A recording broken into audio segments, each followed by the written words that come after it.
Hey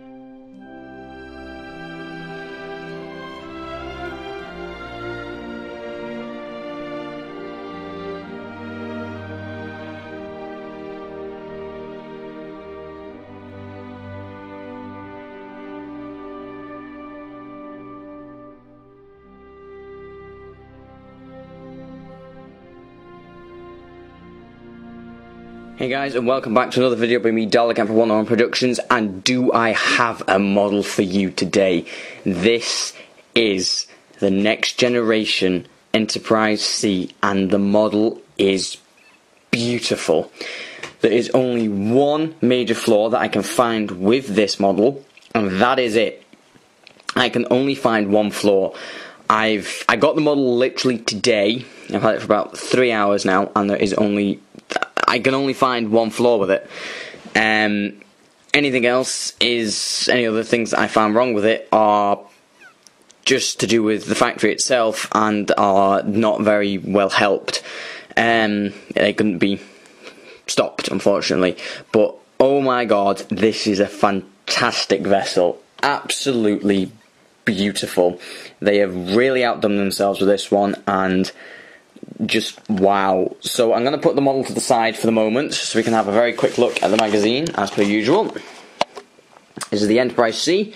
She's an Ambassador class ship, launched in 2332, length 520 meters, top speed warp 8.4. I'll put her on the stand. The contents page, so I'm actually looking forward to reading number 12. And here's all the information that you need to know. Destroyed at Naranda, 12 years after its launch, 36 decks, 8.4 warp speed, type 7 phases for torpedoes, and the captain is Rachel Garrett, the first female captain of an Enterprise, though technically not true. If you read the Enterprise B magazine, it does actually say that in the books, The Lost Missions, the Lost Era, Demora Sulu, the original helmsman of the original Enterprise B, she actually becomes captain of it when John Harriman goes on to be admiral. So there you go, that's a little bit of trivia for you. And there is a really nice rendered picture of the Enterprise C. I mean, wow. Enterprise C there, the Ambassador class. Information on the Ambassador class itself and the Enterprise, C. A couple of things on about its design and all that, the shuttlecraft, how it was lost, data feed on the captain herself, and some really nice shots from the episode. Yesterday's Enterprise, which is an alternate universe. And here we have another big massive rendered picture. And the main thing that I want you guys to look at the moment is here, where it says impulse engines, and that's the back of that's the aft of the ship, and that's on that bit there. So that's the impulse engine, just there, little sticky out bit, just before the buzzer collector. That's that bit. So I want you guys to keep that in mind to when I get onto the model. More stuff on the Ambassador's class itself, designing of the Ambassador class, and the making of yesterday's Enterprise, which is one of the best stories of the Next Generation era. Just some nice pictures. And then the on-screen appearance by the Enterprise itself. A little bit on Jack Crusher. And just some trivia on the ship themselves. And then the next time is the Negh'Var, which we have and we're reviewing next. So that is the Enterprise C, and that's the back of the magazine. As always, just a nice rendered picture of the model. So that is that, and now we get onto the model itself, and oh my god, it is fantastic. I'll do a nice little spin of it first. Nice spin, just that you get to see the model, which is absolutely beautiful. They have really outdone themselves. So I'm going to take the model off the stand.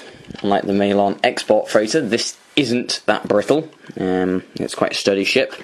And wow, if you just look at the saucer section, the detailing, the colour. I mean, this is coming out as quite a light grey, but it's not. It's more of a bluey grey colour. These bits here. You can see the phaser strips on top, the windows, the registration, the escape pods. The windows are really nicely done. The front of the ship has three nice blue lines. There you go. Again, more of the same sort of thing. The bridge, that's really nice. Nicely done. Is apparently meant to be an aft shuttle bay, which I assume would be that bit there. And then we got onto the star drive section, which again, you can see this is very reminiscent of the Enterprise B, with the fact of that, the grilled sort of area. But then it's very reminiscent of the Enterprise A, with the sort of circular hull. And this just doesn't extend back a little bit, this extends quite a far bit. So it's really nice, really long. Warp cells themselves are amazing, highly detailed. You see NCC 1701-C, Federation of Planets, another phaser strip there. Some nice detailing on the pylons themselves, nice detailing around the shuttle bay itself. The shuttle bay doors. And then the bottom section, which has some nice red lining. Starfleet logo, and then that deflector dish. Oh my god. So, the ship itself is fantastic. The detail is great. Now, like I said, there's only one major thing that I can find and one minor thing that I can find. So the first we're going to the minor thing, which is if you look very closely on the star drive section, you can see that around certain places, so if I just get my little pointy stick here, so around certain places you can see that there's windows been painted on and then windows sculpted, but the sculpted windows haven't actually been painted over. Now that's not really a big of an issue, that's pretty much quite regular with the Starships, but what do you expect? I mean, it's quite small, it's quite an intricate thing to do, so they've done well enough to get what they did. I mean, the underneath, just look at the underneath of that, I mean, wow.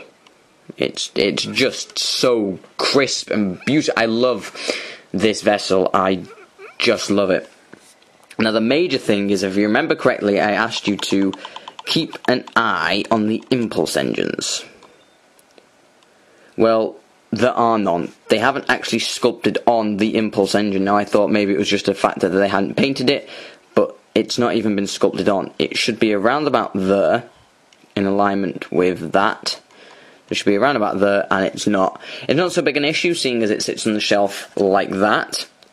But I mean, it's quite a big thing. But then again, it's also quite a small thing. It's not really the end of the world, especially seeing as they've done so much more on the ship itself. But no, I'm quite surprised that the model itself, not this one, but the actual model on the series didn't actually have impulse engines on the saucer section, because the Enterprise C can also saucer separate, so that's a little bit weird, but there you have it.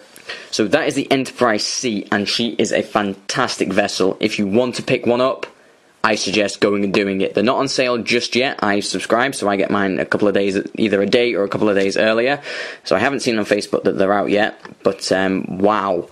As soon as this comes out, go and pick one up, because these are going to be hot cookies. These are going to go so fast.